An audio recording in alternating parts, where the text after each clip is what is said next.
नमस्कार and welcome back to hands up studio. Israeli defence force का कहना है कि उन्होंने ईरान के द्वारा फायर की गई 99% बैलिस्टिक मिसाइल्स और ड्रोन्स को किल कर दिया है।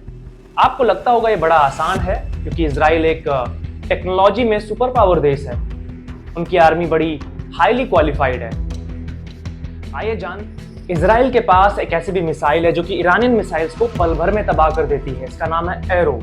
एक एंटी बैलिस्टिक इंटरसेप्टर मिसाइल है जो कि सिर्फ वातावरण में नहीं, एटमॉस्फेयर से बाहर भी जाके मिसाइल्स को किल कर देती है। सवाल यह है कि ईरान के पास हथियारों का जखीरा है और अगर वो इस हमले को जारी रखता है तो क्या इजराइल इतने महंगे डिफेंस सिस्टम से उन सस्ती मिसाइल्स को नहीं मार सकते? जब तक कि आप सस्ते ड्रोन्स को तब तक नहीं मार सकते जब तक आपके पास एक सस्ती रक्षा प्रणाली नहीं। ईरानी बैलिस्टिक मिसाइल को मार गिराने के लिए जिस मिसाइल की आवश्यकता पड़ती है, यानी कि एरो, जो कि इजराइल के पास है, उसकी कीमत लगभग $3.5 मिलियन है, वो भी एक मिसाइल की। वहीं ईरान के शहीद ड्रोन जिनकी कीमत मात्र $20,000 है। अर्जिन की रिपोर्ट कहती है कि जितना खर्च ईरान इजराइल पर अटैक करने के लिए करता है उससे 10 गुना ज्यादा इजराइल डिफेंस करने के लिए करता है। द गार्जियन का एक थिंक टैंक जिसने वॉल स्ट्रीट जर्नल को एक बात बताई है और उसने कहा है कि इजराइल ने अभी तक लगभग $550 मिलियन खर्च किए हैं इस हमले को सवाल यह भी है कि अगर अचानक इसकी खेप खत्म हो जाती है तो अचानक से इसकी सप्लाई कैसे होगी?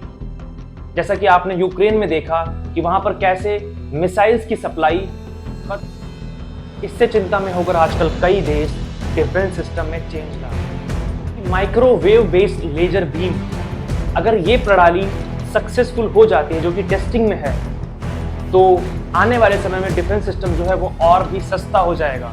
कंट्रीज डिफेंस सिस्टम को लेकर रिसर्च कर रही हैं, वो ये चाहती हैं कि ये और भी सस्ता बने, क्योंकि अक्सर इकोनॉमिस्ट इस बात पर चिंता जताते हैं कि कैसे ये जो हैवी डिफेंस सिस्टम प्रणाली है ये किसी कंट्री की इकोनॉमिक कंडीशन को वीक करे। इस महंगे सिस्टम के कारण इजराइल की इकोनॉमी संकट में पड़ सकती है। वैसे भी इजराइल में ऑलरेडी इन्फ्लेशन और बहुत सारे क्राइसिस चल रहे हैं। इजराइल और ईरान को लेकर जंग ये भी है कि ईरान खुद को मिडल ईस्ट में एक बड़ी पावर के रूप में एस्टैब्लिश करना चाहता है। वो खुद को शिया मुस्लिम्स का एक टॉप लीडर मानता है और वहीं इजराइल भी, आपको पता है, एक टॉप कंट्री है मिडल ईस्ट के अंदर। इनकी दुश्मनी पुरानी है लेकिन अब ये स्पष्ट रूप से खुलकर सामने आ चुकी है। अभी तक ये लोग प्रॉक्सी वॉर करते थे, यानी कि छुपे हुए बैटल्स, जिसमें ये लोग हिजबुल्ला, हाउती विद्रोहियों का उपयोग करते थे, ईरान साइड वाले। लेकिन अब उन्होंने ओपन चैलेंज कर दिया है इजराइल को और उसकी इंटरनल सिक्योरिटी को। एक्सपर्ट्स ये भी कह रहे हैं कि इजराइल की इकोनॉमी इन्फ्लेशन से जूझ रही है और वो एक वॉर ऑलरेडी गाजा के अंदर कर रहा है। तो इजराइल के लिए इतनी एक्सपेंसिव डिफेंस टेक्नोलॉजी जो है वो करना थोड़ा सा रिस्की